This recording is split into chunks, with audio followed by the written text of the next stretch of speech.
umuyobozi w'ikirenga wa Iran Ayatollah Ali Khamenei yapfuye, yishwe ku myaka ya 46 nyuma y'igitero cy'indege cyagabwe na Leta Zunze Ubumwe za Amerika na Israel mu nyubako Ayatollah yaratuyemo. Ibinyamakuru bya leta ya Iran byemeje ko mu makuru y'urukerera wo ku cyumweru tariki ya 1 Werurwe 2026, nyuma y'uko Perezida wa Leta Zunze Ubumwe za Amerika Donald Trump atangaje ko Khamenei yishwe mu gitero cy'indege cyahuriweho na Amerika na Israel cyabaye ku wa gatandatu. Ikigo cy'itangazamakuru cya Tasmin muri Iran cyatangaje ko umuyobozi w'impinduramatwara ya Kisilamu Ayatollah Ali Khamenei yapfuye.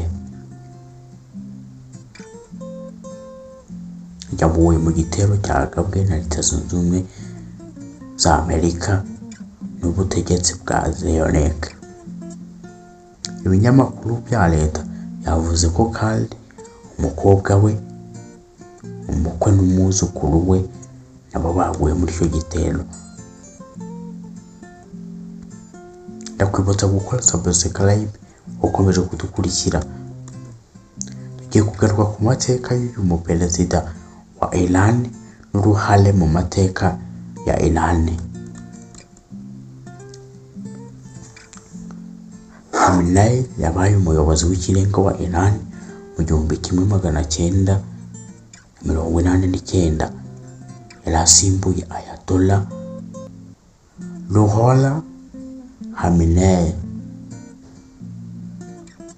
wari umuyobozi w'impinduramatwara ya Kisilamu yo mu 1979. Hari hashize imyaka 10 gusa ahiritse ubwami bwa Pahlavi. Mu gihe Khamenei yari ishingiro ry'inyigisho na ideologiya n'impinduramatwara, Khamenei niwe wabatse kandi anakomeza inzego z'umutekano n'iza gisirikare, cyane cyane Islamic Revolutionary Guard Corps. Zabaye inkingi ya mwamba mu kurinda igihugu no kwagura ijambo rya Iran mu karere. Mbere yo kuba umuyobozi w'ikirenga, Khamenei yabaye perezida wa Iran mu gihe cy'intambara ikomeye ya Iran na Iraq yo mu mwaka w'1980. Iyo ntambara hamwe n'ibihugu byinshi by'uburengerazuba bwashyigikiye Saddam Hussein byatumye arushaho kutizera Amerika n'abafatanyabikorwa bayo. Ubuyobozi bwa Khamenei, Iran yakomeje kuba umurongo wo kwirinda no kwirwanaho iteka mu rwego rwo guhangana n'ibyo yabonaga mu iterabwoba ryaturukaga hanze. Yashyize imbere kubaka igisirikare gikomeye no guteza imbere ubukungu bwishingikiriza ku buyobozi bw'igihugu mu rwego rwo guhangana n'ibihano by'ubukungu byafatiwe Iran. Yashyigikiye kandi politiki yo kubaka icyo yise Axis of Resistance, ihuriro ry'abafatanyabikorwa ba Iran mu karere. Muri abo bafatanyabikorwa harimo Hezbollah muri Liban, Hamas muri Palestine, imitwe yitwaje intwaro muri Iraq na Yemen.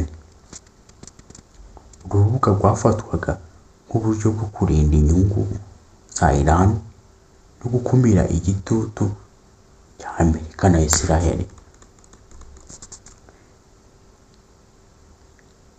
Icyo gihe nibwo yari afite abayoboke benshi. Ubutegetsi bwa Khamenei bwahuye n'ibibazo bikomeye imbere mu gihugu. Muri 2009 habaye imyigaragambyo ikomeye nyuma y'amatora atavugaho rumwe. Mu bihumbi 2019 n'ibihumbi 2022 nibwo hongeye kuba imyigaragambyo yamaganaga ibibazo by'ubukungu n'amategeko akomeye agenga imibereho, cyane cyane ajyanye n'imyambarire y'abagore. Imiryango iharanira uburenganzira bwa muntu yagiye ivuga ko imyigaragambyo myinshi yahaswe ku buryo bukomeye, ibintu byatumye bamwe b'abanya-Iran bamunenga bavuga ko atajyana n'igihe cy'urubyiruko rwifuzaga impinduka. Mu bihumbi 2025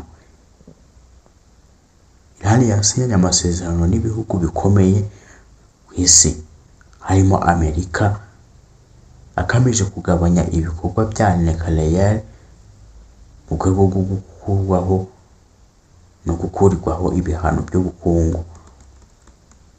Ariko mu bihumbi 2018 Donald Trump yakuye Amerika muri ayo masezerano, bituma umubano urushaho kuzahara no kuzamba. Iran yakomeje kuvuga ko gahunda yayo ya nucleaire igamije amahoro gusa, ndetse Khamenei yari yarasohoye itegeko ribuza gukora no gukoresha intwaro za nucleaire. Mu 2025 umwaka mubi hagati ya Iran na Israel warushijeho gukara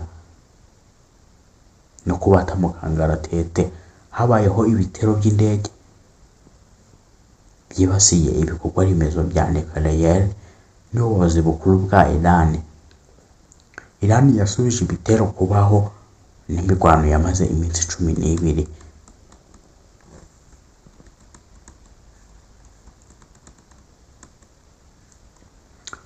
Kwa 28 Gashyantare Donald Trump yatangaje ko Amerika yatangiye igikorwa cya gisirikari gikomeye muri Iran, agaragaza ko intego ari uguhindura ubutegetsi.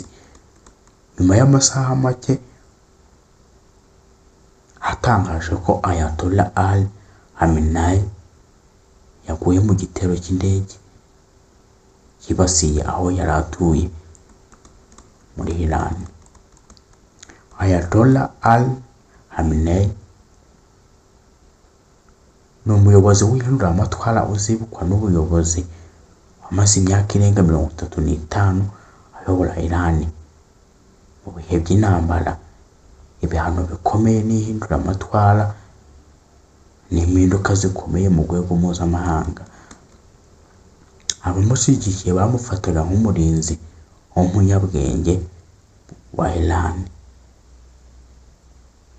akaba umurara ufite ikirango cyo kwihagararaho. Abamunengaga bakavuga ko politike ye yatumye igihugu gikomeza kuba mu kwigunga no kuba mu bibazo by'ubukungu. Urupfu rwe ruteje impinduka zikomeye ku hazaza h'ubutegetsi bwa Iran no ku miterere y'umutekano wo mu karere w'uburasirazuba giherereye mu hagati. Murakoze, ndabashimiye.